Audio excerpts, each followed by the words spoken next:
D'abord, je voudrais vous remercier, Théophile, de m'avoir convié à cette table aujourd'hui. Je remercie Norbert, mon vieil ami Norbert, que j'ai connu au temps lointain de la présidence de Laurent Gbagbo. Cela nous regarde. Bien sûr. Et je dois vous dire, Théophile et Norbert, que vous avez réussi là où je pensais que personne ne pouvait réussir, me faire parler de la situation en Côte d'Ivoire. Je vous ai dit que le soir, des questions que vous m'avez posées, j'ai eu du mal à trouver le sommeil.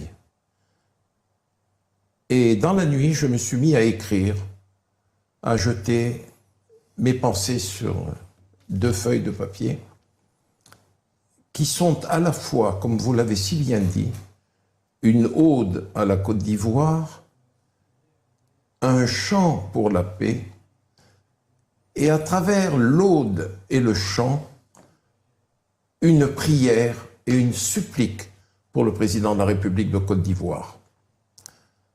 Parce que c'est à lui et à lui seul que je m'adresse. J'ai passé plusieurs années en Côte d'Ivoire, où j'ai enseigné à la faculté de droit. Mes enfants ont grandi en Côte d'Ivoire. Ma femme a été avocat en Côte d'Ivoire. J'y ai noué, pendant toutes ces années, des relations fraternelles et amicales fortes. J'aime la Côte d'Ivoire et je m'interdis de rester insensible à la situation politique qui y règne aujourd'hui.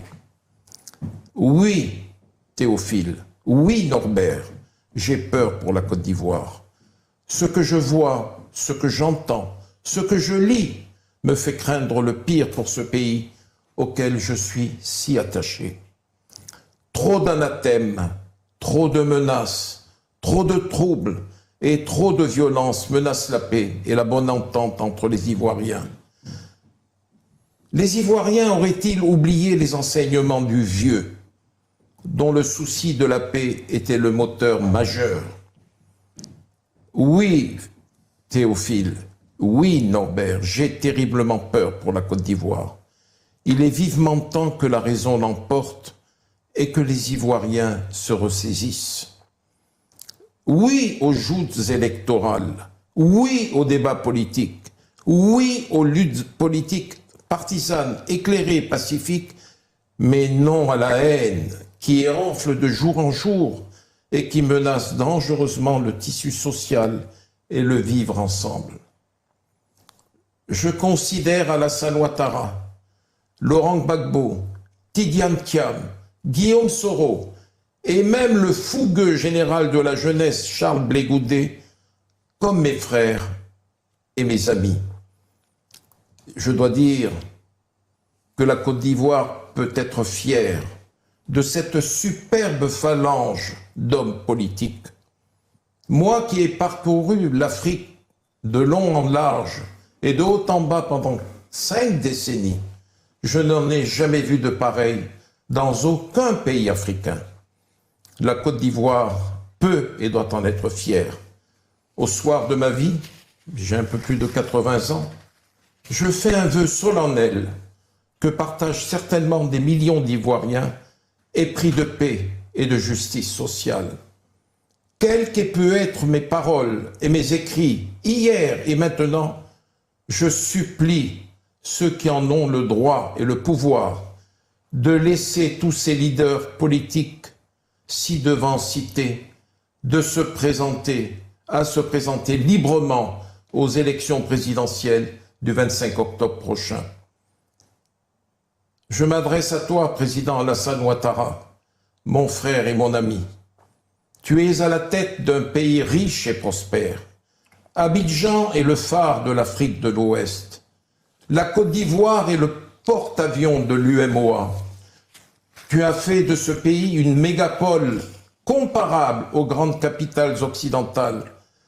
Personne, je dis bien, personne ne peut enlever ce mérite. Aujourd'hui, l'histoire te regarde et t'observe.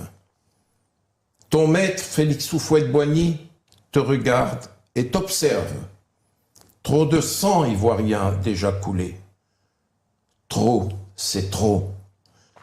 Toi seul, Alassane, as les moyens de mettre le pays à l'abri de nouvelles épreuves qui seront payées au lourd tribut du sang. L'avenir du pays est entre tes mains. Président, permets une course libre le 25 octobre prochain. Ouvre cette course à tes frères Laurent, Tidiane, Guillaume et Charles. Tu sais bien, Alassane, nous le savons tous, au-dessus de toi, il n'y a que le bon Dieu. Puisse-t-il t'assister et t'éclairer en ces jours sombres et inquiétants.